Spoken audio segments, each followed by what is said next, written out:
Hello and welcome back, global drama enthusiasts, to your premier destination for the most in-depth Japanese drama breakdowns on the web. If you have a passion for unique stories that blend heart, humor, and a touch of the extraordinary, you are absolutely in the right place. Today, we are diving headfirst into one of the most delightfully unexpected J-dramas to hit our screens, a show that serves up a royal feast of romance, comedy, and culinary magic.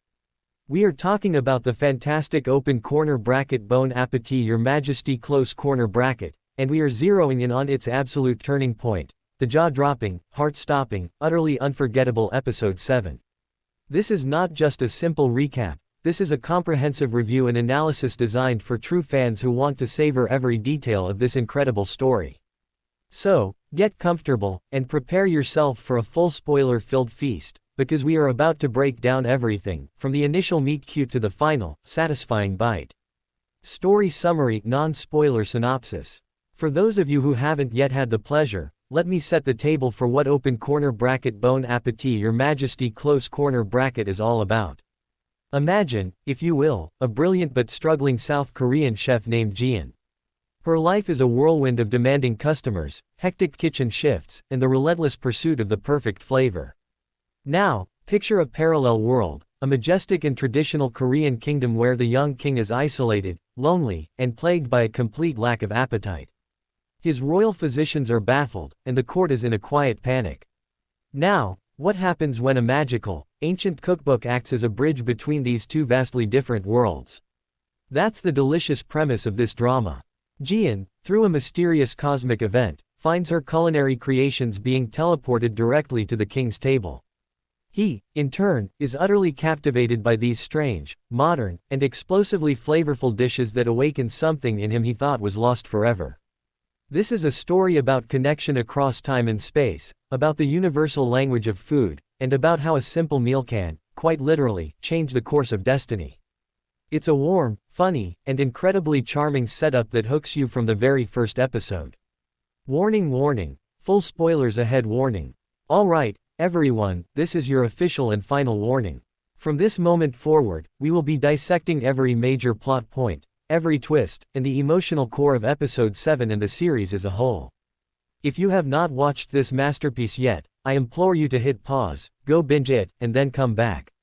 You will thank me. For the rest of you brave souls, let's feast. The journey to Episode 7 is a masterclass in building tension and tenderness. Jian, initially confused and thinking she's merely hallucinating from exhaustion, slowly realizes her food is going somewhere. The king, initially wary of these appearing feasts, becomes increasingly dependent on them, not just for sustenance but for joy. They begin to communicate through brief, written notes left with the food, little messages of gratitude, curiosity, and growing affection. Episode 7 is the volcano that this emotional tectonic pressure has been building towards. The king, overwhelmed by his feelings for this invisible culinary angel, decides he cannot go another day without knowing her. In a moment of sheer royal audacity and heartfelt desperation, he sends back not a note, but a formal, official royal proposal. He includes a magnificent royal ring and a letter that leaves no room for interpretation. Will you become my wife? The episode masterfully cuts between Jian's modern world apartment, where she is holding this ancient, priceless artifact in utter, stunned disbelief, and the king's chamber, where he waits with more anxiety than he has ever felt on any battlefield. It's a cliffhanger of epic proportions. This single act of proposal shatters the fragile, long-distance balance they had and forces the narrative into breathtaking new territory. Jian, of course, is thrown into an existential crisis. Is this real? Is she going insane? Who is this man? Driven by a need for answers, she experiments and discovers that she herself can now travel through the cookbook, physically arriving in his kingdom. Their first meeting is everything we dreamed of: shock, awe, disbelief, and an electric, undeniable chemistry that transcends time itself. However, their beautiful connection is not without its perils. The court is riddled with political intrigue, and a powerful, conservative faction led by the head court lady and some wary ministers sees Jian not as a blessing, but as a dangerous witch, a foreign entity threatening the stability of the throne and the kingdom itself. They plot against her, leading to moments of genuine danger where Jian is accused of sorcery and poisoning the king.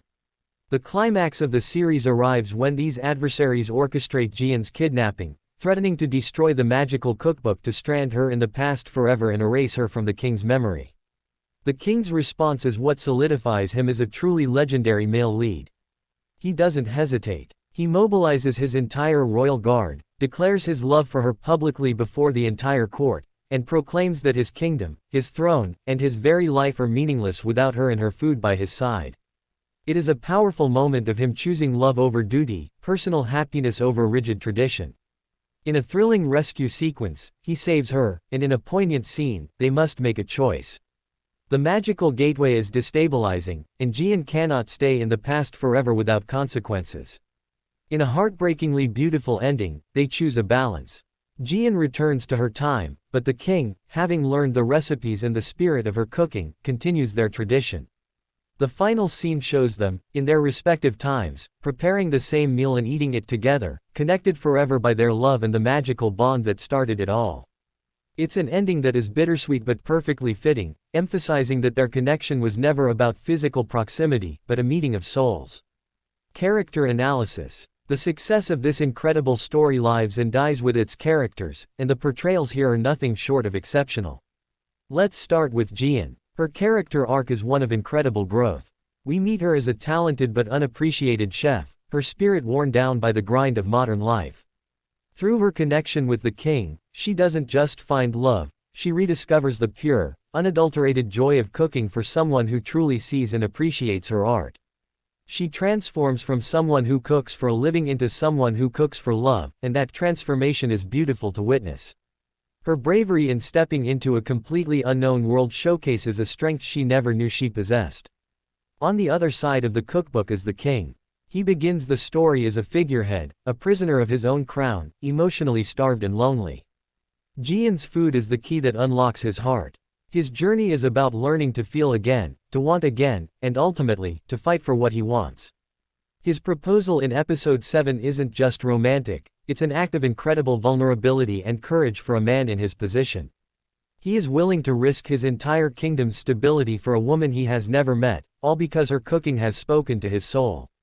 This makes him an incredibly compelling and romantic lead. The chemistry between the two actors is palpable. They convey a deep, yearning connection even when they are worlds apart, and when they finally share the screen, their interactions are filled with a warmth and authenticity that makes their impossible love story feel entirely believable. The supporting cast, particularly the antagonists in the court, are not mere caricatures. Their resistance stems from a place of fear and a desire to protect tradition, adding necessary depth and conflict to the narrative. Themes and cultural context. Beyond the romance and fantasy, open corner bracket Bon Appétit Your Majesty close corner bracket is a rich tapestry of powerful themes. At its core, it is a celebration of food as a cultural and emotional unifier. The drama beautifully highlights how a shared meal can break down barriers of class, time, and even reality. It speaks to the very Japanese and Korean concept of comfort food, how certain flavors can heal emotional wounds and evoke a deep sense of nostalgia and belonging. Furthermore, the drama presents a fascinating social commentary on tradition versus modernity. Jian's modern cooking techniques and bold flavors are a shock to the traditional palace cuisine, symbolizing the clash between old ways and new ideas. The king's embrace of this change is a metaphor for progress and the idea that traditions can be honored while still making room for beautiful new influences. It also explores the theme of loneliness in a hyper-connected world. Both characters are profoundly lonely, Jian in a crowded city, the king in a crowded court, and they find solace in a connection that defies logic. This resonates deeply in our modern international audience, many of whom may understand that feeling of isolation. The drama argues that true connection is about understanding and emotional nourishment, whether it comes from across the room or across the centuries. It's a profoundly hopeful and beautiful message. The global reception to this drama, and specifically episode 7, has been a wave of uncontainable excitement. On platforms like MyDramalist and Reddit's r/Jdorama, fans have been effusive in their praise. The proposal scene in episode 7 broke the internet for international fans, with comments flooding Twitter like, "I screamed at my screen for a solid 5 minutes." And, "This is the most original and romantic premise ever." Critics have applauded the show for its flawless blending of genres, calling it a whimsical yet heartfelt tale that nourishes the soul. What resonated most with viewers worldwide was the unique premise. It wasn't just another office romance or childhood friends to lovers story. It was something fresh, something magical that offered a perfect escape. The lack of a stereotypical, happy ever after, with them living together in one time was initially debated, but most fans have come to agree that the ending was poetic, mature, and true to the story's magical rules. It's a drama that has sparked countless discussions and theories, a true sign of a captivating story. Final thoughts and conclusion. So, who is this drama for? In our final review, open corner bracket Bon Appétit Your Majesty close corner bracket is an absolute must-watch for anyone who loves unique romantic comedies, stories centered around food, historical fantasies, and narratives about heartfelt connection. Its rewatch value is incredibly high, not just to relive the magical moments, but to catch all the subtle culinary details and early interactions between our leads. This isn't just a J-drama, it's a beautifully crafted love letter to food, love, and the idea that our soulmate might be waiting just on the other side of a page in a magical cookbook. Our recommendation is a resounding, enthusiastic, and full-hearted endorsement. Go watch it. You will laugh, you might cry, and you will absolutely, without a doubt, be left desperately hungry. If you enjoyed this breakdown, if you love falling in love with stories from across the globe, then please do us a huge favor, hit that like button, it truly helps us out. Subscribe to the channel and ring that notification bell so you never miss our next deep dive into the world of incredible international cinema and television. Now, we want to hear from you. What did you think of the King's proposal? Was it the most romantic moment ever, or were you as shocked as Gian?